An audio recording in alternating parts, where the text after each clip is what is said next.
use these big words. Now, I'm always scared to say the words that we're trying to disassemble the patriarchy, because when you use big words like that, especially the word patriarchy, it definitely throws into people's minds.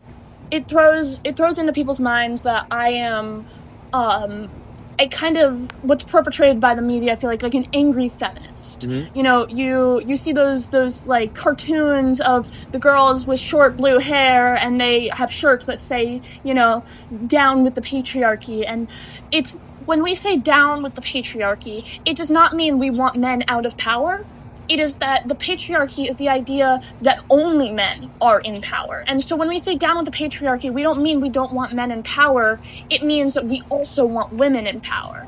And so, as I said, I'm so hesitant to use the word patriarchy because I think to many people, it lowers my credibility. I mean, that makes perfect sense. And not only that, it's a very emotional, word. It has so many negative connotations on both sides, but obviously in different ways, but it's a very loaded term.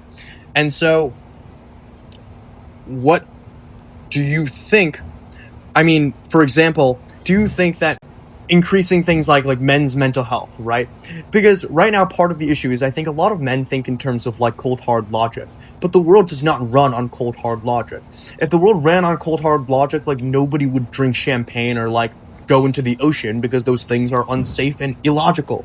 But we're not running on cold hard logic. We're human. We're only human, and it would be a really boring, sterilized, kind of unfun world if we were. And so I think the first step to getting them to understand feminism is to get them to understand empathy and that other form of reasoning, emotional reasoning, which a lot of them simply do not have.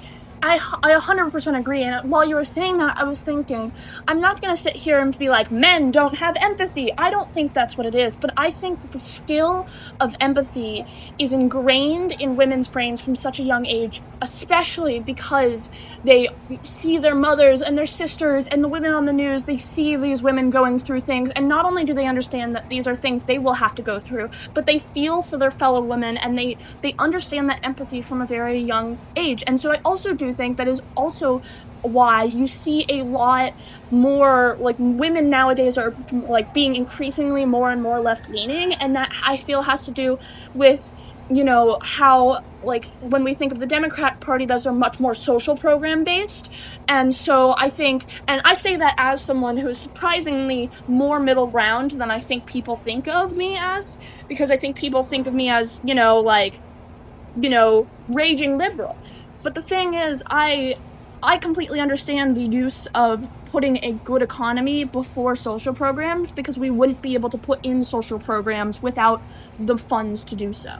So if one has to come first, I think having a stable economy is the part that, as long as we are still understanding that the end goal is these social programs and that the stable economy is what we need in the meantime, I think that's what's important. I'm getting off on a little side tangent there. No, that makes sense. And that's fine. A lot of people think that forget that the government is made to serve the people, and governments derive their power from the consent of the governed, and they think that we should that we should do things for our country, and by that they usually mean the people in power. But that's just weird. It just reinforces a weird power imbalance. So anyways, I digress.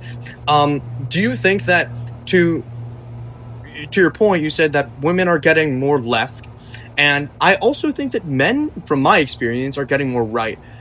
Why do you think that is?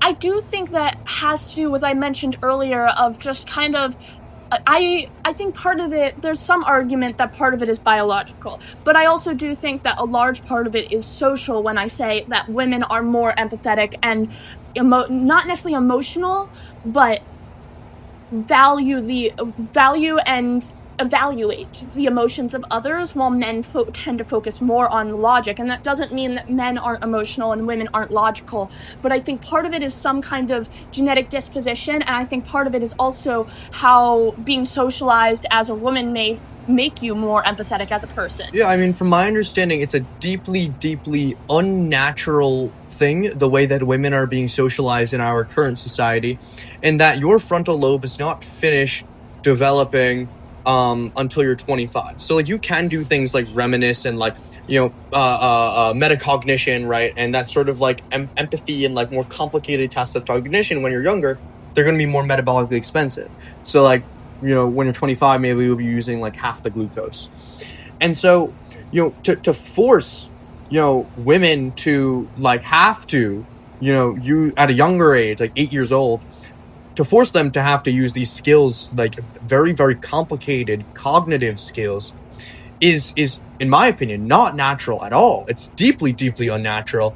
I think there's nothing natural about the patriarchy at all. I mean, it's vestigial. It used to serve some function, but at this point, it's and in a lot of ways, it's just wrong.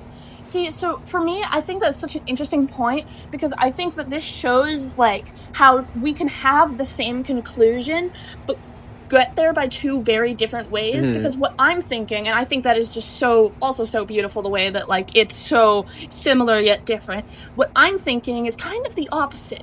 Almost not that, you know, that it is unnatural that women have to use these you know cognitive skills at a young age, but instead that it would be better if everybody had to use these cognitive skills from a young age. Because I think that, you know, we get to that conclusion, you know, at this age where we're like, how can we make men more empathetic and make them understand that not only it's not about the fact that they are benefiting from feminism, but also just about caring for others. I think that could be solved if we see the correlation of women are the ones who are being more empathetic at this age, and part of that is because they are the ones who are using these cognitive skills earlier, and we see that men aren't, and it's because they're not using these cognitive skills earlier. And so the question, I understand where you're saying of like it may not be natural to, you know, have that, but I wonder, would it be better instead of neither if it was both? That's a very, very like interesting, like you said, like very elegant way of thinking. I think that honestly, the issue is not that we are using these cognitive skills. Obviously, it's very good that we're having like younger kids, you know, build up those skills, right? The issue is that with if you look at like you know this better than me. If you look at most teenage girls and most younger girls, they are using up so much energy and like emotional bandwidth, you know, trying to fit in, and that comes from a deeply ingrained social sort of like this, right? When I was a kid, if I acted out, I mean, when I acted out a lot, I had like big problems. So when I acted out, it in a lot of times it was seen as like, oh, that's just Micah. A lot of times it was seen as, oh, he's just like a boy. And sometimes, and a lot of times it was also seen as, oh, you gotta, like, it was redirected. And I'm very grateful that a lot of times it was redirected, because that has made me the person I am. Now, I firmly believe that if I was a woman, those behaviors, like acting out, would be seen as like unfeminine, and like, you know, they'd be redirected much more harshly, and people would look at me strangely, and I would feel like this feelings of shame, and, you know, associate that shame with these behaviors. And so, you know, women are much less likely to be kind of like I don't want to say unhinged, but like, you know, I guess unhinged is a spectrum. Yeah. I don't mean to jump in here, but I think that this is so perfect, because I actually just finished my psychology class's paper, and actually this is exactly what I wrote on. I evaluated why autism spectrum disorder is at less rate, is diagnosed at a significantly smaller rate in women than men. Why is that? I have a couple hypotheses that and I'm happy to send you my paper. I'd love to read it. I loved writing it and doing the research behind it. And to me, it seems to come down to two main things. One, actually, we're going to say three main things. One, that the criteria Well, actually, it does kind of come down to two main things, doesn't it? But I'm kind of combining two of them. One, that the criteria for, autism spectrum disorder and neurodiverse disorders in general is very male-centric and very outdated. And additionally, symptoms present very differently in women and men. And so these diagnostic classifications are built around the symptoms that present more commonly in men. And so you're seeing women get diagnosed less because when you think of, for example, a boy with ADHD, somebody with an ADHD, the poster child is, a boy who can't sit still in class and blurts out answers, has a bunch of energy. But the interesting thing is the other person in the class who has just as a severe ADHD as him is the girl who sits in the back of class and reads the whole time and gets distracted on topics that interest her and has a hard time socializing and becomes overwhelmed very easily. They have just the same level of ADHD, yet only one of them will be diagnosed from an early age. And statistically, women are far more likely to not only get recognized far less. In fact, I remember reading, it was super interesting, if a teacher did not notice, had no concern for the student, the patient's behavior surrounding autism spectrum disorder, it was 16 times more likely to be a patient who was a woman than a man. Ooh, okay. So that's crazy. The fact that the teacher's concern is a predictor of gender. Exactly. It is so interesting. But the other interesting thing is that even for the women who, with their neurodivergent behaviors, come out, and I'm so happy you brought this up because this is exactly what I just spent 2 weeks researching, is these behaviors that, if it was a woman who was, couldn't sit still in her chair and was blurting out, those traits are essentially almost socially beaten out of women at a young age for, as you said, being unladylike. Blurting out isn't ladylike, it's not polite, but men are very, very less commonly told that it's important to be polite.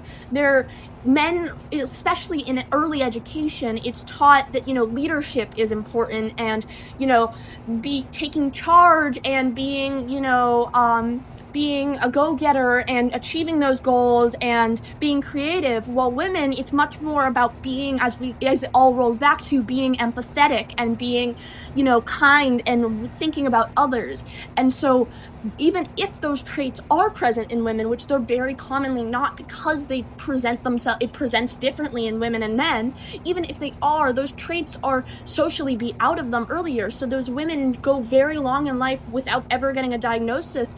And that's why you see women in their 30s and 40s and even later finally getting autism diagnoses, because they never got a teacher or parents who. And that's not necessarily the fault of parents or teachers. It's a fault of it's a structural issue. Exactly, it 100% is. And on that regard, so we can diagnose the problem all we'd like, but what I want to know is, once we've diagnosed the problem, because I think a lot of guys are simply unaware. A lot of guys genuinely do not know or do not believe that this is the experience of women, or do not care, and. So what do you even, if it's a not believing thing, okay, you can tell them about it and maybe they still won't believe you. In that case, not much you can do.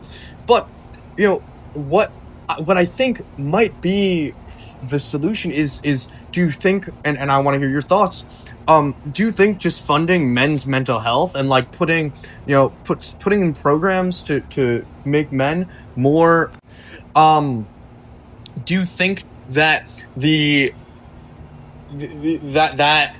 avenue might be worth exploring, or where do we even go? I definitely think it is. So as I said, big proponent of men's mental health here, because women are often seen as more emotional, and I think men would be seen as equally as emotional if they had the opportunity to share those emotions.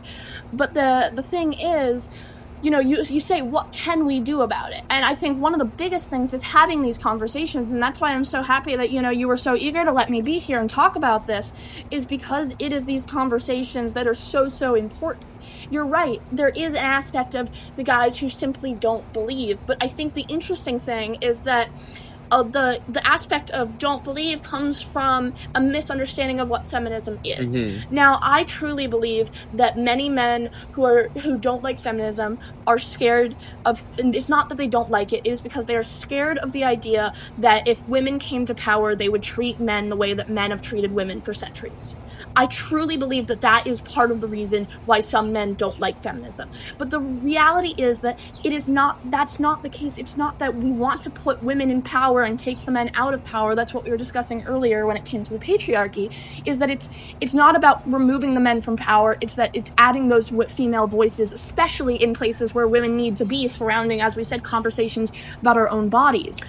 And I think that it's a misdirection of and a misunderstanding of what feminism is, and that is where I think a lot of the issue of whether men support feminism or not comes from. You're right, there is obviously still that empathy issue, but I think the guys who simply don't like it is because they don't understand what it truly means, and they hear the louder voices of, they hear the louder voices of the very radical feminists. And I mentioned to you before we started this. I will never blame those louder radical feminists, because I don't think they're fed up. Exactly. I don't think that blaming women for the shortcomings of feminism in a world that is built against them is the right choice. And additionally, I truly believe that, as you mentioned, they're fed up. I remember I thought about this the other day, and I wrote it down because I thought it was just so interesting, that I think that these loud women that we are hearing now, it is the voices of all the women in history who have not had the chance to speak, coming through in these new generations that are finally have the ability to do so.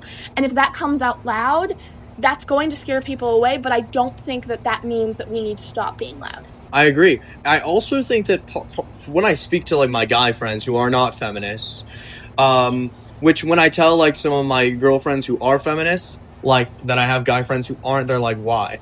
And I think part of the issue is that most guys are simply not feminists, and they don't understand, and they're not mature enough to understand. And, for me, I have this weird choice between not being friends with these people, and they see me as this guy, this radical feminist is not friends with me because it pushes them deeper and deeper into this hole. And so a lot of times when we call out misogyny, it doesn't do anything. It has no functional purpose, because guys who are being misogynistic, they know they're being misogynistic. Maybe not. Maybe they do. Maybe they don't. Maybe they don't call it that. But what I do know is that calling it misogyny, it's a very loaded word. It's a very word that makes them emotional. And it makes them defensive. And it makes them defensive, and it makes them fearful. Exactly. And it pushes them deeper and deeper and deeper in the hole. So yes, while saying oh dude, you're being so misogynistic right now, shut the fuck up, would be I would love to say that. I know that it's not the right thing to do. And I can't expect men to burn bridges with the people that they love for the sake of women. Now Oh, sorry. Yeah. Go ahead. One more thing. Sorry, I do not mean to interrupt. Totally fine. What the main point that I was going to get at though was that I think that a big issue what I see when I hear guys talking about feminism is usually it's not women can't be leaders. It's that they feel that maybe not, but they feel that merit-based positions are important, and so in some sense, and so they feel that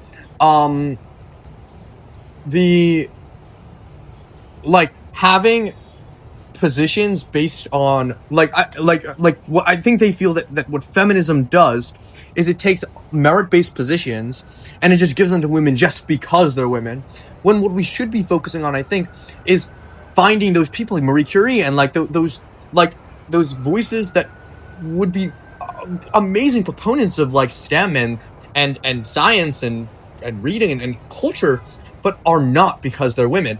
It's not just giving them a platform because they're women, it's giving them a platform because they're people. Exactly. And it's merit-based. Yeah. And I think you're right. I think a lot of it is when they see this, they go, oh, well, women have the ability to do it now, so why aren't there women, in these or like there's no like leadership laws roles? like preventing them from doing Exactly. it. But how do you even explain that to somebody? It's because it's no longer, we're very thankful that it's no longer a legal barrier. But it doesn't mean it's not a social barrier. There's still going to be, women are still going to have a harder time getting to these positions, especially leadership roles. And it's been proven time and time again that men have no more like psychological and cognitive abilities than women. Men are no smarter than women, and that they measure up equally when given the right amount of potential and the right amount of resources. And the answer is that women are simply offered far less resources. And so when people, I think you're right, people get worried. They think that they see, especially that, they see a woman in power and they think, oh, somebody must have had to put her there. Because maybe they even understand that women don't have the resources to get there. So maybe they see that and they go, clearly someone had to put her there, because I know I live in a society, whether they realize it or not, they know they live in a society where a woman could not feasibly get to that position with the resources that she is offered. Yeah, and I mean, also part of it is difficult because, like, it's very difficult to verbalize these systemic issues like systemic racism and feminism, because for that reason, like, it's not a legal barrier. And it's so how, like, I guess what I'm asking is, like, it's very difficult to explain to somebody like the issue of like women, like why women, it's difficult for a woman to become president without going to specific stories. And then if you tell them like a specific story, they're like, oh, that's just anecdotal evidence. They always say that. They do always say that. Oh, that's just one example. But I keep bringing up just one more example. Yeah, but I think that's because like the issue is you can't like a priori go to, it's a systemic issue, but the issue is like we can't actually explain the systemic issue without giving you examples. Like, it's very difficult to in a linear way to make an argument about these systemic issues, because these issues are systemic. They're not linear at all. Exactly. It's an issue, when you have an argument, you have evidence behind it. And the evidence is often anecdotes. These are examples, and the examples are what is the basis of an argument. And people say, well, these are just examples. These aren't, this isn't, facts. And I'm sitting here and I'm like, what do you think a fact is? Well, okay, I understand what they're saying. They're looking for something a priori, like logical, like you start from this premise that we both agree on, and then you follow you follow like what follows until you get to some like conclusion. So the issue is that there are no shared premises. Exactly. So like they're looking for like a generalized model of like this issue, and you can just give it to them. You can just say like, okay, a lot of times, for example, women, there is this like social pressure for women to be more ladylike from a very young age, and so that means that this will happen, and maybe they'll agree that there is that social pressure, and then you have to keep building it step by step. Yeah, and it's difficult because that's not a very natural way to go about explaining the issue, because it's, And I think this circles back very strongly with exactly what we were talking about earlier with the empathy versus logical. Mm-hmm. Because the way that, we're saying, to go about it, I believe that the lived experiences of so many women is proof. Yeah. I think that is fact in itself. But you're right. They want to hear the logical step by step. And I think everything seems to come back to, our whole idea of getting men involved in empathy early. Yeah. And for them to be able, because if, I firmly believe the unexamined life is not worth living. I think you should live in the moment, but I also think sometimes you take a step back and like analyze your assumptions. Too much of either is not good. Exactly. It's always a healthy balance, yeah. Right? And so I think that part of that is like a lot of this intellectual like conversation and this like deeper conversation derives from that introspection and derives from empathy. Like, you don't just get to like thinking about like legacy as some abstract concept. No, you think about your legacy, and that leads you to thinking about it as an abstract concept, and that leads you to asking like, what is legacy? Like, why do we care about it so much? as a society. And I like, also, oh, sorry, continue. Yeah, we think of it as like this, like a lot of people think of it as just this dry, like boring, like blah, blah, blah, blah. But no, like the smartest people I know tend to also be very emotionally in tune, at least like verbal IQ wise. Exactly. I think people think IQ, right? People always think IQ, and the reality is, outside the fact that an IQ test is not a good example of intelligence in the first place, even then, if we go beyond that, you see people with high IQs but low what we call EQ, emotional quotients, where we see these low EQs, and it's not people when you think of somebody who is highly intelligent but not emotionally intelligent. I think people often think specifically of neurodivergent folks, especially people who are autistic. But the reality is, people with autism are far more, especially in women, far more emotionally in tune than your average person is. And I think that, back to what you're saying about legacy, is I think not only is introspection super important, but I also think that, you know, we look at what we've done and where we've come from, and we see, you know, at this given moment, what legacy would I have left if I disappeared from this spot right as I am? Yeah. And I think that dictates our future actions as well, because it says it's a self schema as well. Another you know, great psychological term of how we view ourselves, and, you know, also this word is thrown around so much, and I'm finally so happy to properly understand it. Cognitive dissonance. The difference of our actions and our thought process. And the ability to say, you know, this is the legacy that I want to leave, and make changes in our actions based off of that legacy, I think is so important. Yeah, no, 100%. I guess my point was not so about legacy, like, as a concept in itself, but more that, like, like what you're saying, what people sometimes think of as dry, philosophical, like boring, like topics are not dry at all. You just, like, in my opinion, podcasting is like the ultimate form of philosophy, because like with the like platonic dialogue like written down, that's kind of like clean, it's revised, but conversations like this, like, you know, they're not linear at all, like I said before, and to circle back to the feminism issue, like, we're talking about a system. We're talking about a bunch of interconnected parts where there is no like starting point. Now, if you think of something like an argument, time only moves forwards. So when I make an argument to you, I can't, like, you know, show you the whole picture. I have to, like, sort of, you know, give you anecdotes, and I need to. It's a very difficult thing to do. You just, like, in my opinion, podcasting is like the ultimate form of philosophy, because like with the like platonic dialogue like written down, that's kind of like clean, it's revised, but conversations like this, like, you know, they're not linear at all, like I said before, and to circle back to the feminism issue, like, we're talking about a system. We're talking about a bunch of interconnected parts where there is no like starting point. Now, if you think of something like an argument, time only moves forwards. So when I make an argument to you, I can't, like, you know, show you the whole picture. I have to, like, sort of, you know, give you anecdotes, and I need to. It's a very difficult thing to do, and it's even harder to do when you're writing like an essay, or which you should check out my blog, mikeisaaron.com. Self promo. Go check it out. But with podcasting, like, you can kind of like loop back to what you said, and it's much easier, in my opinion. I think that's what Plato, like, if Plato had podcasts, like, oh my god, he would have been goated. Yeah. I also think that not only is it this kind of friendly, chill setting that helps facilitate these conversations, but also another thought that, you know, has crossed my mind. This is, you know, as we said, like, it loops back around, and, you know, we started with feminism, and we've ended, you know, we've gotten here with philosophy.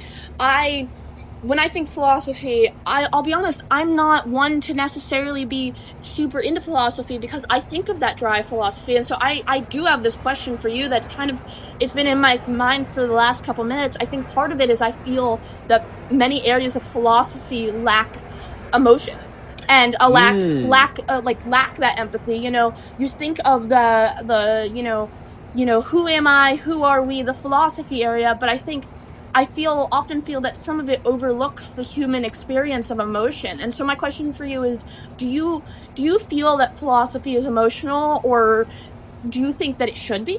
I think that it takes something that's very emotional for us, and I think that it takes, for example, if you think of like the myth of Sisyphus. Do you know Camus? Sisyphus, yes. Yeah, okay. I love Albert Camus. I loved The Stranger. Oh, okay. So have you read the myth of Sisyphus? Yes, of course. Okay, so like, he starts it with like, there is but one truly serious philosophical problem, and that is suicide. Determining whether or not life is or is not worth living amounts to solving the most fundamental question of philosophy.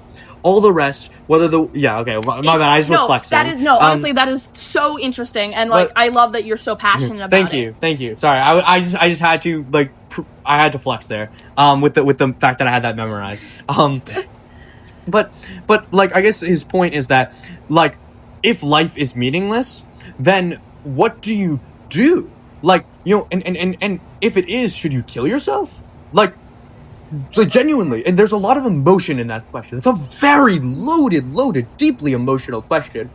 And so, unfortunately, like, to do philosophy, we need to remove our emotion from it a little bit, just so that we can think clearly, but tying it back into our lives. Like, philosophy is all about how to live a good life, and how to,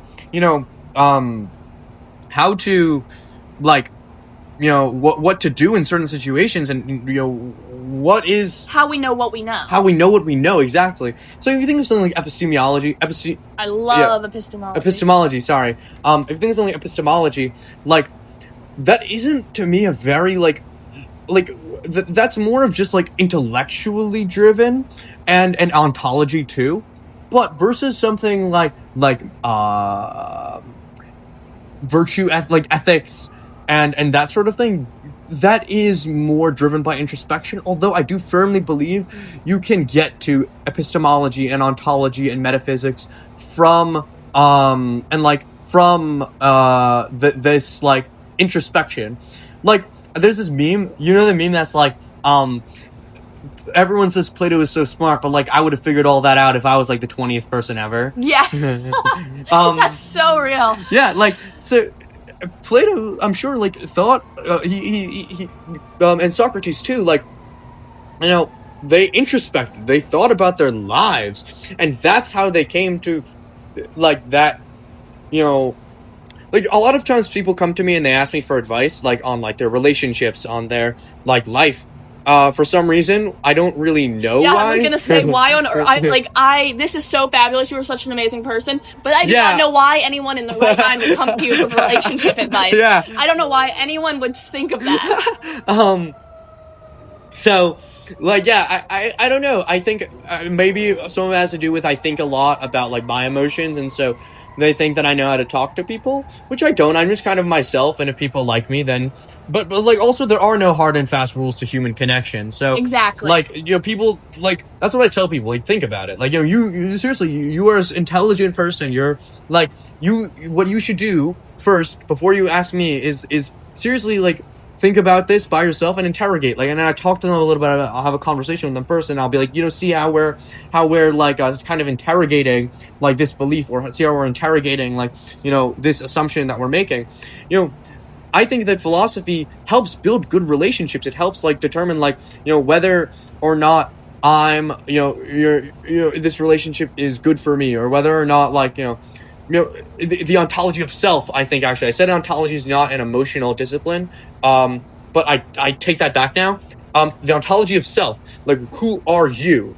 And like, who are you if not your relationships? Yeah. That is so That's emotional. so beautiful, too. Yeah. I would elegant, say, yeah. 100%. I would say part of this makes me so giddy because I think of myself as a very, STEM-based person. Mm-hmm. I think when most people think of me, they see me mostly in STEM, and the reality is I don't often get to talk. I don't often get to bring up epistemology. I don't often get to talk about Camus, or get to talk about, the literature I love and the things that I do outside of STEM, because I think, I do spend so much of my time talking about that stuff, but I love conversations like this because I get to do that. I get to show that there's more to me than just that science side. But additionally, I think this is so interesting because this just came back around in my head again. You know, I think a good way to look at philosophy is that it is taking the lived experience and emotion and turning it into logic. And, you know, want to know what went through my head when we first started this kind of, like, the philosophy side of this? I wonder if this is a tool we can use to educate men on, you know, the issue of feminism. We're translating it into a language they can understand. We're taking these emotions and translating it into logic. And I'm wondering if this is a tool that we can use to our advantage. No, 100%. I mean, I think personally that's the route that I tend to go down. Like I said before, it's hard because like time is like linear. So believe it or not, the STEM side of me wants to tell you that is very much not the case. Really? Oh, time is not linear at all. From an astrophysics perspective, not in the slightest. Well, I guess it's like relative, but like, does time even exist? Well, kind of, yes. Time is simply just another, you know how, like, imagine, like, you have, like, an x-coordinate and a y-coordinate? An x-coordinate and a y-coordinate could very well just be known as a x-coordinate and a time coordinate. Every single set of coordinates has a time coordinate, whether the data shows it or not. Yeah, like, every point in, like, when they specify, like, you know, let's, like, a specific point in space, like, that point in space is actually a set of points that vary throughout time. Like, you know, if I tell you, like, go to this birthday party, like, go like to this address, like this, like, or this, like, these coordinates, right? These coordinates, that's not one place. That's actually like a line of possible, precisely. Like, when you look at you know, like a point of space, just a one-dimensional point in space, over the course of a time, if you flip it on its side, it's a line. No, one. You said point. Yeah, one point. No, points are zero-dimensional. Really? Yeah. Huh. I just thought of points as one-dimensional. The way I like to think about it is, like, with lines are, so like a line is one-dimensional, but it's generally embedded in 2D space. Yeah. So we think of that as like a two-dimensional object. Interesting. Or like we would call that like a manifold. I think I could be wrong. Yes, we actually deal with manifolds. I was just actually did my final, and they asked some questions on manifolds as well. But yes, precisely. But you know, that point over the space of you know, time, if you flip it on its side, it becomes a line. Yeah. You know, it existing there over every single point in time is a line. It is, as we call it, its world line. Yeah. Now, its world line is technically a little bit different, but regardless, it existing over that time. I mean, that line, like, we don't know what space that line exists in. It could exist on a sphere, it could exist on, like, a saddle. Exactly. But what matters is the fact that even the you know, one time coordinate, one space coordinate is just the same as two space coordinates. Yeah. When you understand that a time coordinate is just another space coordinate. And that's the whole idea of space-time, right?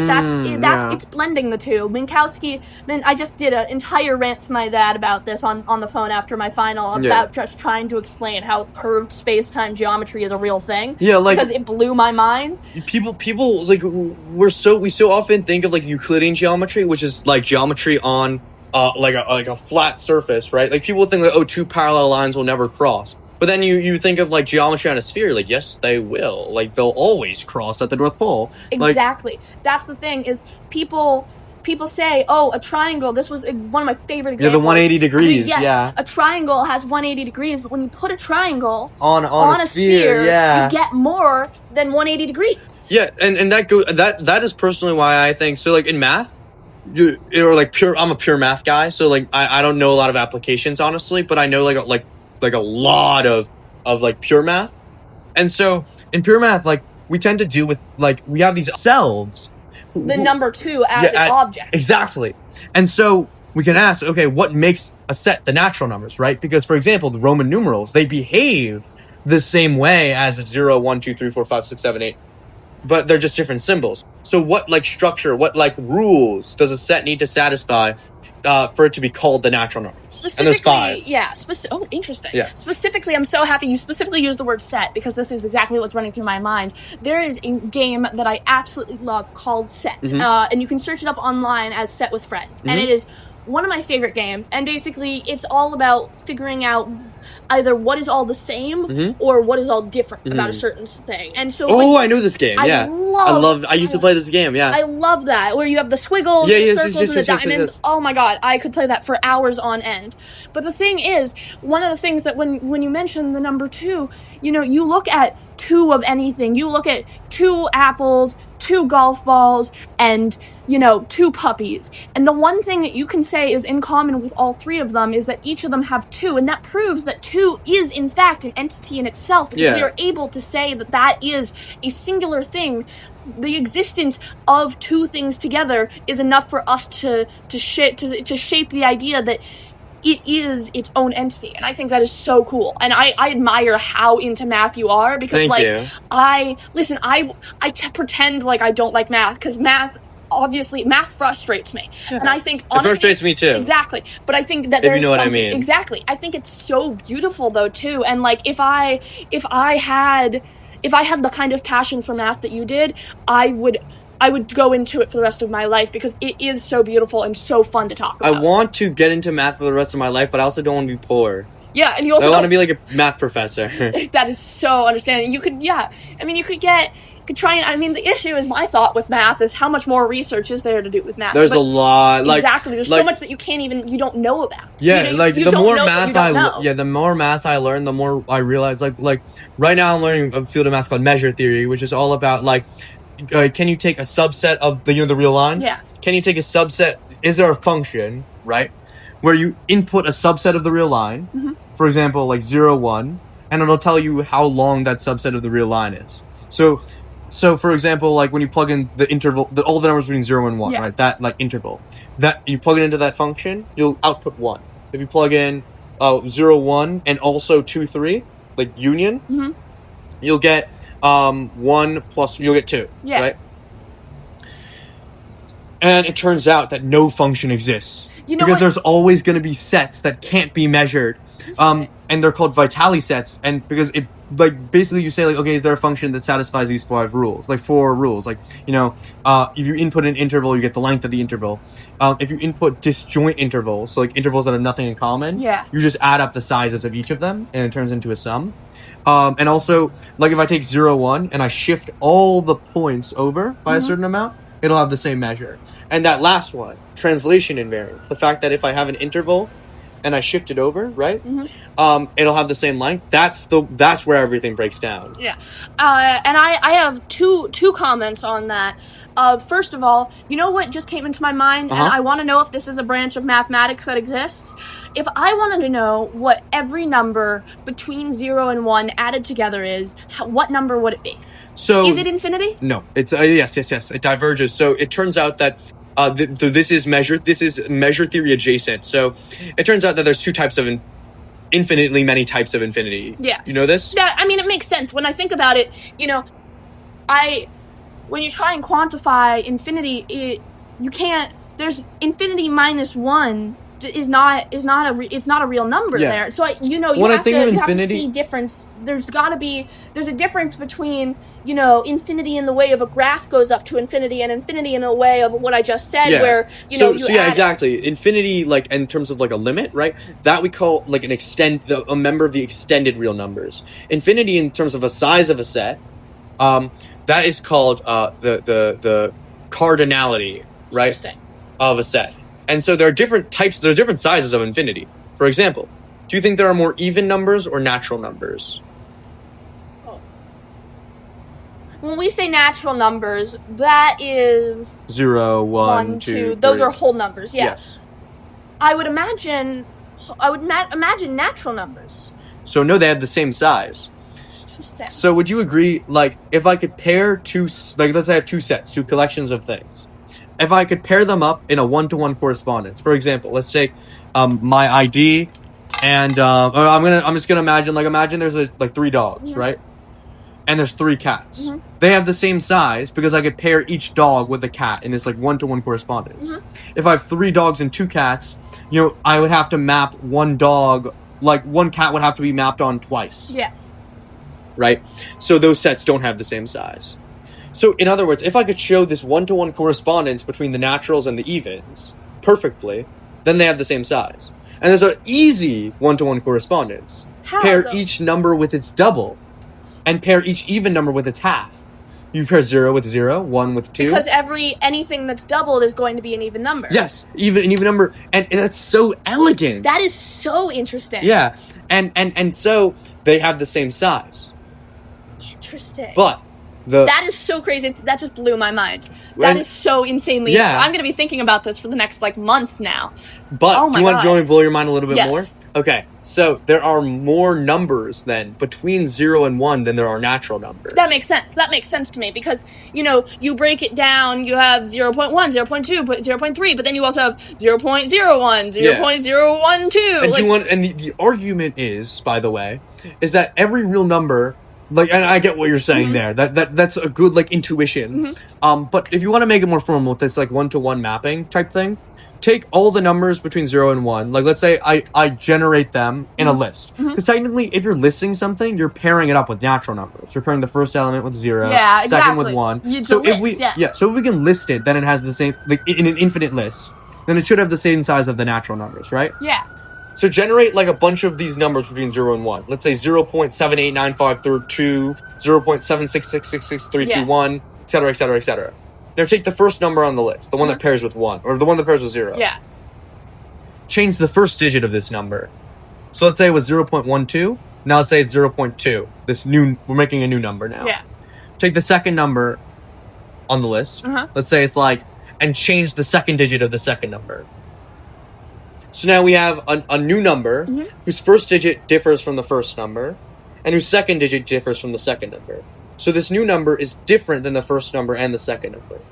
Are you with me? I feel like you may have lost me a little bit. Okay. Imagine I make a new number by taking the first digit of the first number and changing it. Yeah. The second digit of the second number and changing it. Okay. So you're adding it to each one. Yeah, kind of. But it's making one number. Yeah, I'm slowly constructing this number by taking. Wouldn't it? Yeah, that's okay. That's okay. All real numbers go in for infinity. Even 1/2 is 0.5 followed by infinitely many zeros. Yeah. Square root of 2 is 1.41. Yeah, whatever. But the thing is, this new number will differ from each number on the list by 1 decimal place. So therefore, the list isn't complete. There's a number, in fact, infinitely many numbers that aren't on the list. That number that had just been added hadn't been on the list yet. Yes. That's so cool. Oh my God. Yeah. That is so cool. And that actually does kind of bring me back to the other thing I was going to mention is do you mind if I bring up your tattoo on the, sure. on the thing? I know that you've had a lot of people mention this to you, and I have a feeling you've probably had a lot of people tell you that it was a bad idea. Yeah. And I think on one hand well, it was a bad idea in that I did it really unsafely. But... Yeah, I'm gonna be honest. Yeah, you definitely should have probably had a more sterile environment than the Smith Center. But I think on one hand I'm I think people worry about dumb tattoos and all that, but I admire the passion, and quite honestly, I've considered getting physics formulas tattooed. Good for you. I don't tell people that, but I'm terrified of needles, right? I don't even have my ears pierced. I really want to get them. My parents are like, please do it already. And I keep making bets to all my friends that when they do it, I'll do it. I've gone through my best friend and her older brother. I told both of them, each at different times, that when they got their ears pierced, I would go with them. And did they? Yeah, and then I chickened out. My God. And then I'm waiting for the third kid who's about to go get her ears pierced. No time like the present. Yeah, I'm well, I might as well juke out the third one, too. Might as well complete the trilogy, right? Yeah. But the thing is, I have a Pinterest board in my phone that's just tattoos I would get if I wasn't, scared by needles and also just, really, really indecisive. Mm-hmm. And I can't, commit to one. But there's definitely, I have some, physics concepts and formulas and, a couple different things like that. And I have other stuff that's, more average tattoos. I would like a small Scrabble letter H for my grandmother who I grew up playing Scrabble with, and her name was Harriet. My great-grandmother's name was Harriet. Oh yeah, But my middle name is Harry for that reason. Such a Jewish Yeah. name, right? Yeah. But I grew up, playing, Scrabble with her, and so when she passed, that but there's also sorry, that, yeah. or she passed a couple years ago. That's why I've been thinking about getting it, or I've considered maybe a small lighthouse or a small manta ray because I'm very connected with the ocean. I dive, as I know you do as well. Yeah. And marine biology is a big passion of mine, but even the ones that are probably more considered normal. Mm-hmm. I have physics ones and physics concepts. Yeah, like personally, I agree. Like, yeah. I think that like I would never get like a sleeve. I would never get like a dragon or something. But I would get something if something that's personal to me. Like like my sister was asking me like, Do your parents know about it yet? Yeah. What was their thought? They were concerned for my impulse control. But my sister was asking me like, you really want to keep this when you're like old and wrinkly? And I said yes, because. When I'm... my grandmother got buried in a Jewish cemetery here. You'll be fine. Yeah. They don't really check. Yeah, but also I heard that's a myth, actually. What? That they don't bury you if you have a tattoo. I heard that's a myth. Well, I mean, listen, my grandmother got buried fine. She had two, so... Yeah. But, and also, like, I think, though, like, if it's a testament to who you... Like, who you are. Like, it's... I think there's something very beautiful about wearing your history on your sleeve. It's very, like, vulnerable, and it's very... very authentic, and I think it's very beautiful. I also think that I never understand why it is so normalized for things, such as, as you said, like a sleeve of a dragon is so normalized, but something like a math equation gets so gawked at. I mean, I don't know if people are gawking at me because it's a math equation. I don't even know what people are saying. Quite frankly, I don't care. I think if it was something like, like some kind of mythological creature or maybe some kind of like wolf or something, I don't think people would be thinking it's nearly as weird. I think people would question. I personally, I just don't care what people are saying. I'd like to know, what are they saying? I mean, I would say, I imagine my like initial thought was, this dude got a calculus equation tattooed on him. Yeah. But, through this conversation, I realized that, like, you are so passionate about it, and, like, there are things that I am so passionate about that I would completely get tattooed on myself. And so I think that there are plenty of people out there who have tattoos on stuff that they are not nearly as passionate about. So I think it's, very admirable that, you know... You're right, like, part of it, I think, is definitely an impulse control thing, but, there are plenty of people who would get, impulsively some random animal or something that doesn't really matter nearly as much as, math does to you, and so... Yeah, and even if, like, I stop caring about math, even if, like, one day I slowly lose interest... Math is never gonna wrong you, let's go with that. Yeah, like, it's still a big part of my life.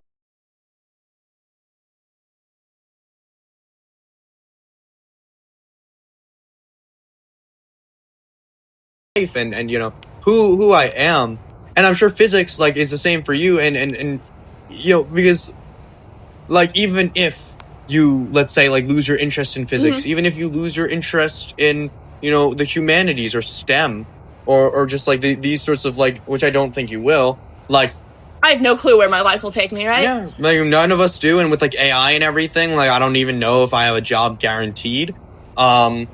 People they look at me like I am insane.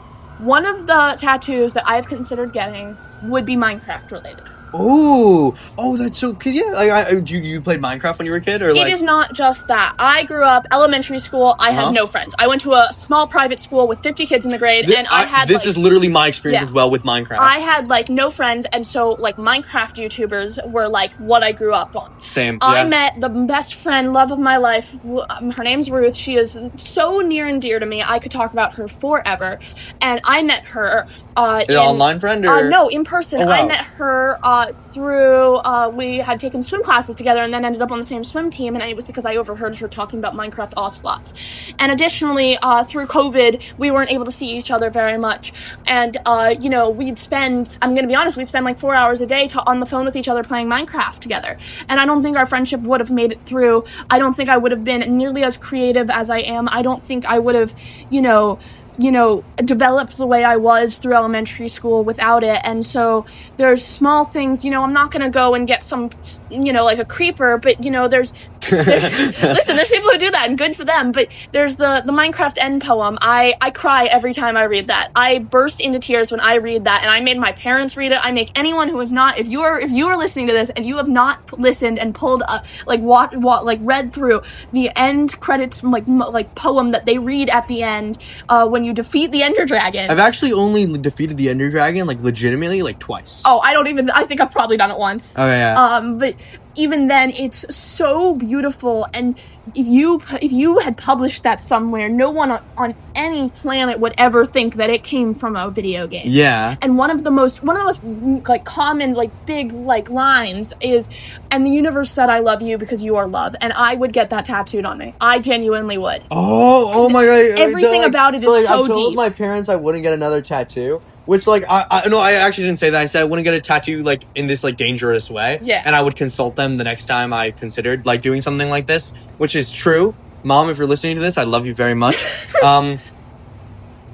And I think, personally, if I do decide to get another tattoo, I would get Fundamental Theorem of Calculus Part 2 here on my right arm. So I have Part 1 on my left arm, Part 2 on my right arm. I actually do kind of love that. Stokes Theorem somewhere else, which is generalized Fundamental Theorem of Calculus.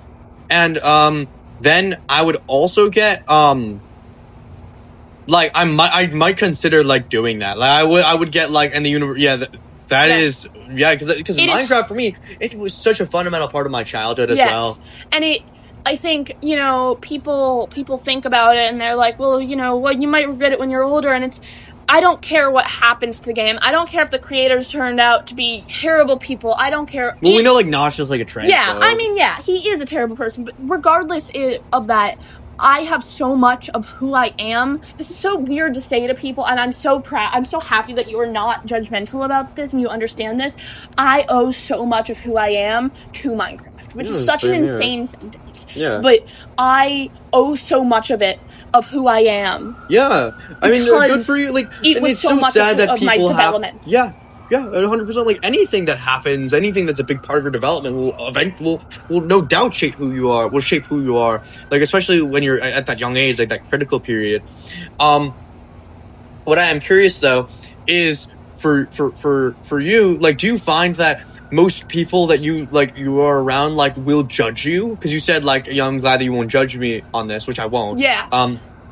About the Minecraft thing? I mean, the thing is, there's people when there's tattoos, I feel like people are becoming more and more accepting of tattoos, but I think there's still the situation of, you have to know that it's really something you want, and they always worry, what if you regret it? And I think people they hear something, especially people of older generations, they see a video game, and they see a teenager wanting a tattoo from a video game. Yeah, it sounds with no context. It sounds insane, but when you get into it and you realize just how much of who I am has to be with that and has to do with that, and even to this day still does,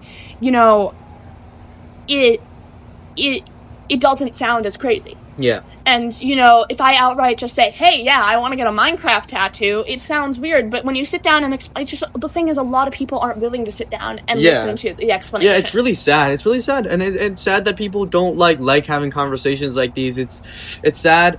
And to tie it, to circle all the way back around. Yeah. I think part of that has to do with our mental health, for both men and women, because on one hand we have people over intellectualizing their emotions and understanding them so well that they don't even feel them, and then on the other side we have people suppressing their emotions. Exactly. And those are equally bad, in my opinion, for your 100%. spiritual health, for your mental health. 100%. The thing is, you're right, at the end of the day, it all does come back to this, and I think it all does come back not only to, the whole idea of the, expansion of men's mental health, and especially through breaking that down of feminism, but also every single thing we've seen to say today has, at the end of the day, came back to empathy. Yeah, I think if we had a more, understanding society, I think that would solve a I think we should, like, on my blog, I have this post, "The Children Yearn for Acid," where, like... That is amazing. I need to read that. You should. It's basically, like, it's a metaphor. It's about, like, how, like, all of our institutions are spiritually bankrupt. I'll leave it in the description.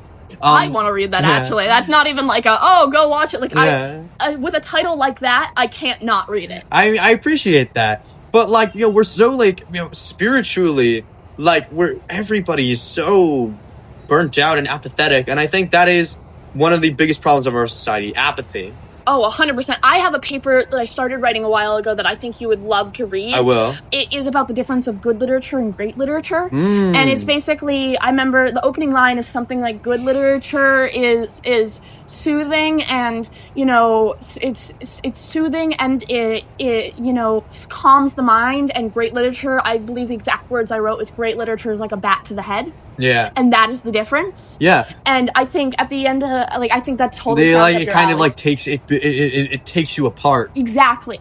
And only once you have been taken apart and be able to put yourself back together again is when you finally understand that, and I think all of that is so beautiful. But as we said, it really does go all back to empathy. And I did just have this amazing thought on what you should call this episode. What? Empathy and empirics.